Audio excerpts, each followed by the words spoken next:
Hey golfers, so we've already talked about grip leverage and positioning, hip bend, knee bend, and proximity from the golf ball, and how we can make part of our process eliminating those static variables. We've only got a couple left until we have a tour level pre-shot routine process. So we're gonna go through a process that's gonna help you get stance width and ball positioning.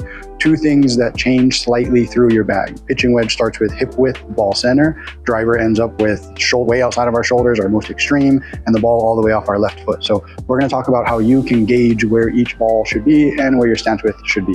So we're gonna get started with our pitching wedge. We're gonna go small to big just because that's how it's gonna be gradual for us. I've got a yardstick here. I think a yardstick is one of the most underrated tools, training aids that we can find out there. Really inexpensive. You can use it to practice putting. You can use it to practice stuff like stance width. You can even use it as a putting aid where you put a golf ball on the yardstick and try and hit the ball down the yardstick. See if you can keep your club face and path square enough to be able to get it down that line. It's a fun, easy training aid. We're gonna use it for stance width today. And also help us gauge our ball positioning. So pitching wedge is what I have in my hand. I've got a mark at 18 inches on my yardstick, dead center, and I've got the ball placed, this green golf ball placed directly on that 18 inches. So for me, everybody's body is a little bit different. That's important to keep in mind with this. I'm going to say 4 inches, 5 inches, 6 inches. We're gonna have to find what exactly your width is based on your body type. I'm a little taller than that. I'm 5'10", so I'm not that tall, but fairly taller than average. So I'm gonna be at, what about would be average? 4 inches is what we're gonna call it. So I'm gonna start with my heels touching at that 18-inch mark on the yardstick. And then I'm gonna refer to my left side as my lead side as a right-handed golfer. My right side is going to be my trail side. So with my lead side for every one of these except my fairway woods and driver, I'm gonna step out the 4 inches I just talked about. So that gets the inside of my left foot down to this 14-inch mark on the yardstick. I'm gonna repeat that and go back to 22 with the right side, which is gonna get the ball directly between my heels, and my heels are directly under my hips. That gives me good balance, but I don't need a whole lot of power with my pitching wedge. It just gives me enough to have a good solid base so I still have good rotation with my body. All right, so that's pitching wedge. I'll get myself set.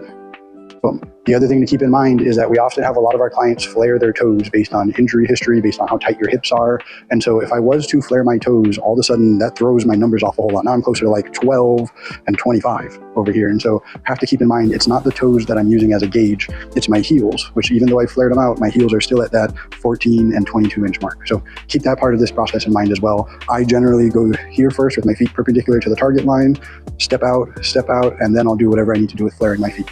All right, pitching wedge done. Next, we are going to go to, I believe, my 7-iron. So 7-iron is neutral. It's our middle club. We have 14 clubs right in the middle. And so this is our neutral club. This is one we recommend people practice with most often, 6 or 7, just because if you can do it with a 7-iron, you can generally do it pretty well with the other clubs as well. So same process. Get myself set, my grip. I would go through my entire setup process that we talked about in previous videos. Now from here, I've got my heels touching, ball right in between, back to 14 with my lead foot. But now instead of going to 22, I'm going to like 24, maybe even 25 or so. Generally, I'll go back about 1 inch per club, just to give myself some kind of consistent base to have. Again, if you're a little bit taller, it might not be an entire inch. If you're a little shorter, it might be a little more than an inch. Give yourself a little bit more of a base. So I'm gonna do that again, get my grip leverage and positioning. Arms on top of my chest, chin up, bend, bend, bend, shuffle so the ball's center. Then I'm gonna step out to 14. You can call it 24 and a half with my backside. And all of a sudden, now I'm ready to go. I've eliminated a ton of pre-shot variables. Sweet, 5-iron. So I'll mention the 7-iron. Now that I'm stepping out those extra couple inches, I'm no longer hip width. I'm just outside of my hip width, but still inside of my shoulders.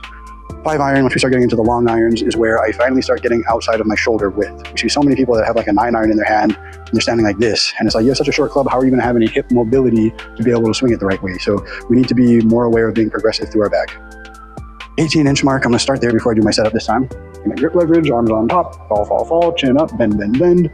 All right, now I can shuffle myself back a little bit, looking for that 14 inches of my lead side again, 4-inch step out, and then I'm gonna go about double this side. So instead of, again, 22 was where we started with pitching wedge, now I'm going all the way back to about 26, 27 or so. Gets me a little bit further behind the golf ball with my upper body, which is a good thing. I'm not going here with my chest. I don't want my chest on the ball. I want my chest behind the ball. My tailbone can be more on the ball, and that gets me kind of a reverse K type setup, which once I get into my long irons is something I really want. I need to have more side bend in my setup. I need to have my upper body more unstacked from my lower body. Very good. The other thing I'm going to mention before we get into the metal woods is this is the part of my pre-shot routine where I'm also taking care of the variable of alignment with my body.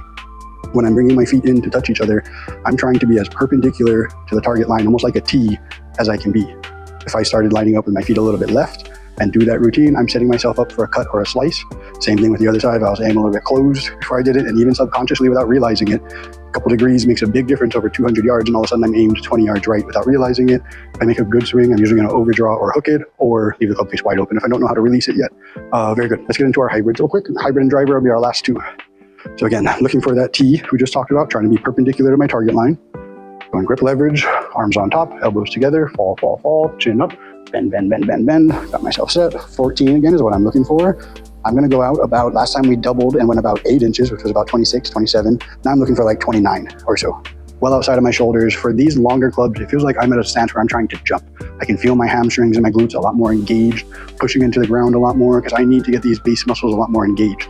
Again, flip side of the people who are too wide, we see people with long clubs that are here. You're not going to be able to use your legs because your brain is just holding on for dear life within balance. And if I can get a little bit wider, I have a lot more balance, a lot more ability to use my big muscles that way. Very good.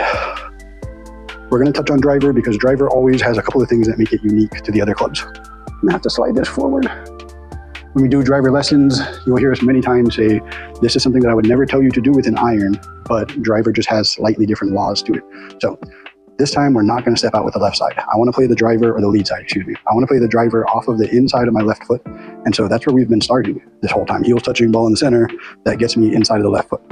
And that's, driver is a very specific golf club. So we do have people we encourage to step out just a little bit and definitely flare out that front toe. So for me, it's really just flare out that front toe. And then I'm going to drop this backside back to about 36 or so, using the whole width of the yardstick. Again, thinking about if I can try and jump and touch the ceiling up there, I would fail miserably, but this is about where I would start. So I want to make sure that I have that good base. The other thing that's unique with driver, remember, head and chest need to be back, most unstacked of my driver, because I'm trying to hit up on it. And if I start like this, you can already see I can't do that, right? I gotta be behind it a bunch more, and that gets me reverse shaft lean, which is something that's not happening with any other golf club in my bag, or at least shouldn't be.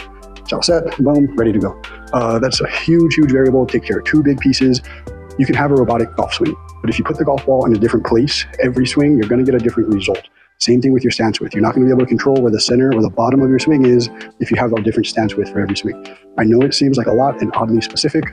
Guys, golf is oddly specific. If you don't know that by now, it's time for you to start understanding we need to be very insistent about the process we're following before we hit the golf ball, so we can take care of as many variables and make the swing as easy as we can, or at least not make it more difficult on ourselves. Thanks for watching. It's rainy here in Atlanta. I hope it's a little clearer where you are. Have a great weekend.